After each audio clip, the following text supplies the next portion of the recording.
Күз молшылықтың, байлықтың, берекенің мезгілі болып саналады. Күзде күн қысқарып, түн ұзарады.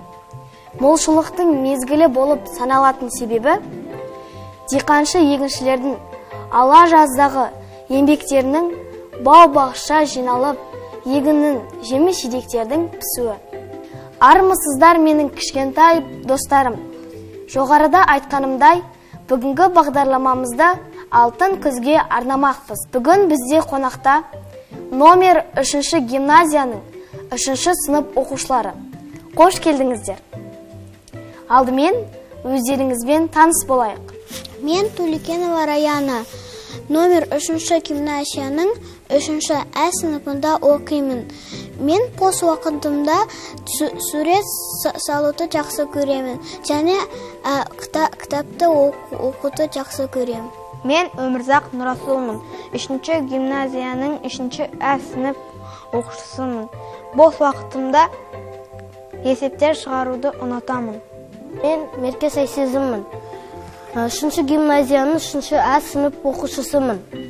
Мен сүйікті пәндерім математика мен қазақ тілі. Мен Мұғат Алдиярмын, 3 гимназияның 3 Ә сынып оқушысымын. Бос уақытымда сурет салғанды жақсы көремін.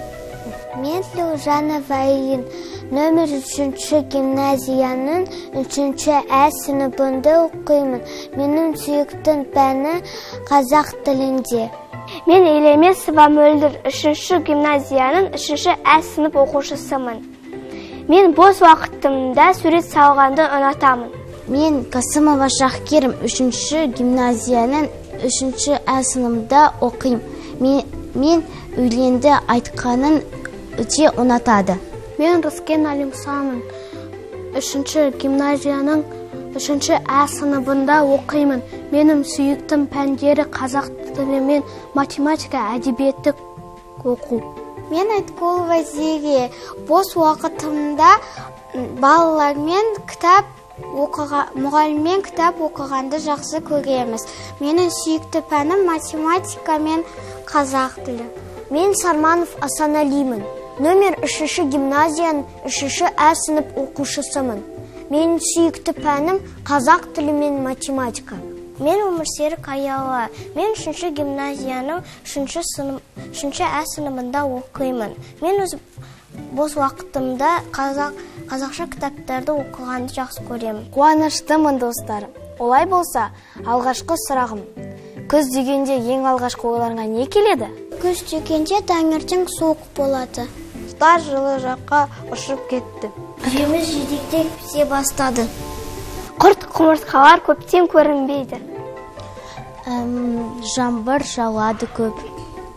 Қарлығаштар көптен көрінбейді. Егіншілер өз астығын жинап алды. Шөптер қурап қалды. Жапырақтар сарғая бастады. Өнер десе жайнаймыз, сандуғаштай сайраймыз. Алтын күзге арналған әнімізді шырқаймыз. Олай болса, бала тілі бал айдарына кезек берелік. Алтын күз қыркүйе, жер қара күн жылы, жарқын күз алтынбақ жайнайды бұл күні. Жапырақтың сарғайған, келген күздің сәніме, қайтқан құстың шалғайдағы әлде мұңлы әніме. Еркесін сыйлауға, өткеміз кекіс келді, жемістерді жинауға шақылады біздерді. Алтын сары қызыл көк, ауа жапырақ, күзгі бақтап күрімдеп, күз тартады атырап, күн шуаққа маужырап, жатыр үйді атырап, ағаштардан жабырап, үсті кенет жапырақ. Нандамын мен есімен дәм бат, нандадымның еңбегімен ал бат, нан өмілдің ана сүті алқауы, нансыз жерде қай өмілдің сәні бар. Қыстың жарқын қағанын жапырақтар білгіде демен ұшып барады, жүйге қонып өйгерме. Біреу астық түсіріп, біреу бидай ұшырып, жатқан мезгіл күз екен, алдым соны түсініп. Ойға берген нәрін, тақтырмайдым бәрін, алып келдім олтаға, көрер едім бәрін. Алтын көз күтеміз сені біз, төріміз сіздікі, келіңіз, келіңіз.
Сұр бұлттысы суық қаптайды аспан, күз болып дымқыл тұман жерді басқан. Білмеймін тойғаныма, тоңғаныма, жыл қойнап, бие қашқан, тай жарысқан. Деп Абай Құнанбаев атамыз күзді суреттесе, ал Мұқағали Мақатаев сап сары жапырақтар, сал сары жапырақтар, саудырап, құлап жатыр атырапқа. Біреудің жанарында, біреудің табанында. Сап сары жапырақтар жоғалуда, деп өлең жолдарына қосқан екен. Ал сендер күзді қалай суреттейсіңдер?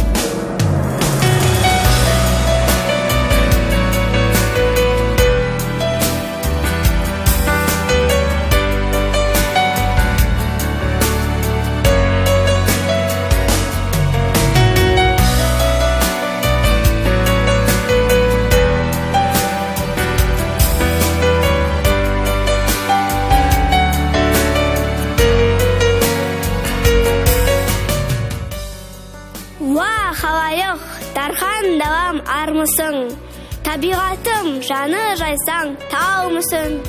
Қаншайымы күздің бүгін келіп тұр, алмақ болып бар халқымның алғысын. Мен күз қаншайымымын, сендерді көргеніме қуаныштымын, өзімнің үш серігім де келіп отыр.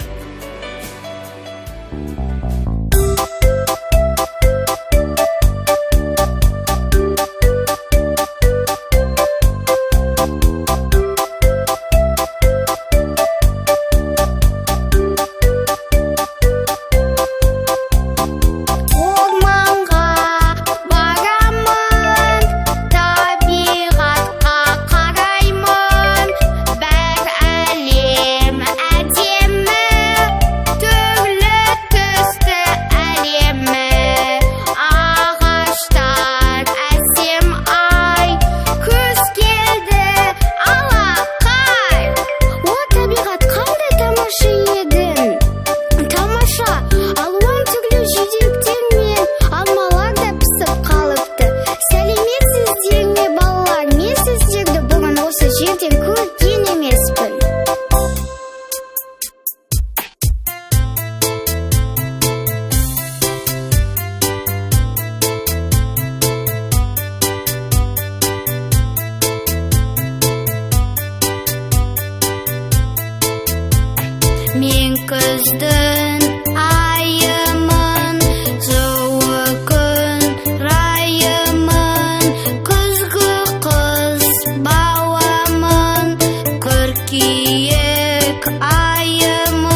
танысқаныма өте қуаныштымын.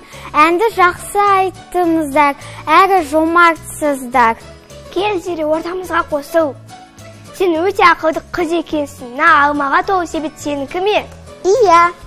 Балалар, сендер күзде пісетін қандай жеміс пен көкөністерді білесіңдер? Әрине білеміз. Жемістермен алма, алмұрт, құрма, үрік, жүзім.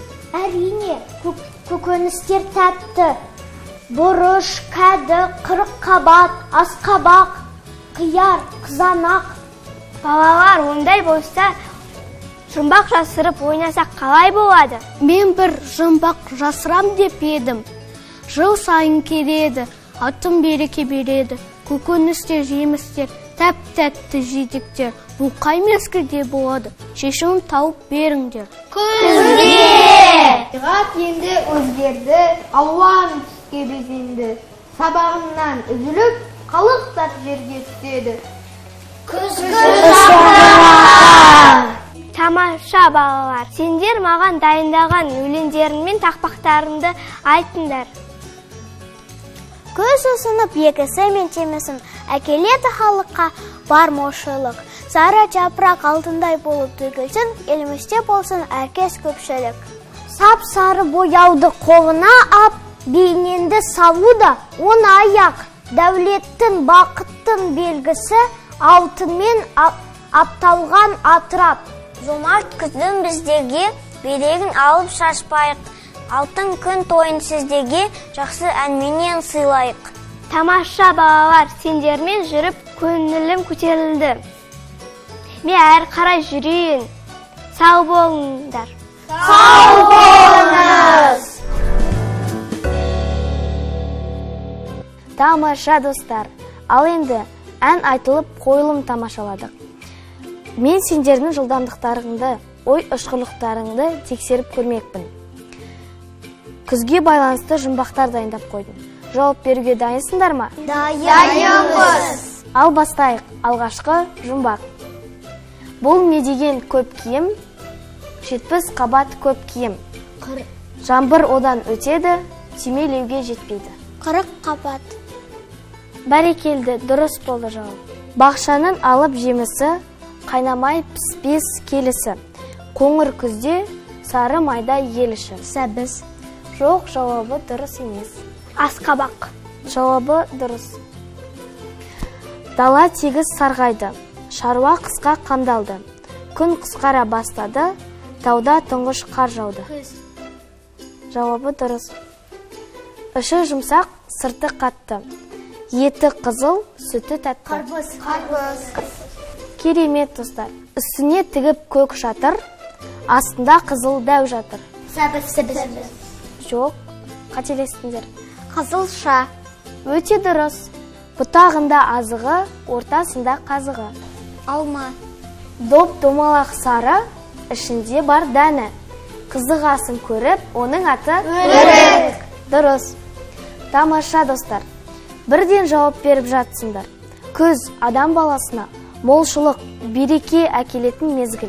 Сондықтан да адамдар күзге берекелді күз, алтын күз деп баға берген. Алтын себебі айналаның бәрі сап-сары түске малынады. Екіншіден, алтын байлықтың белгісі. Күзде біздің дастарханымыз дәнді дақылдарға, жеміс-жидектерге толы болады. Бірақ осы байлыққа жету үшін адамдар да көп еңбек етеді. Бүгінге осы достар. Келесі кездескенше сау болыңыздар. Сау болыңыз!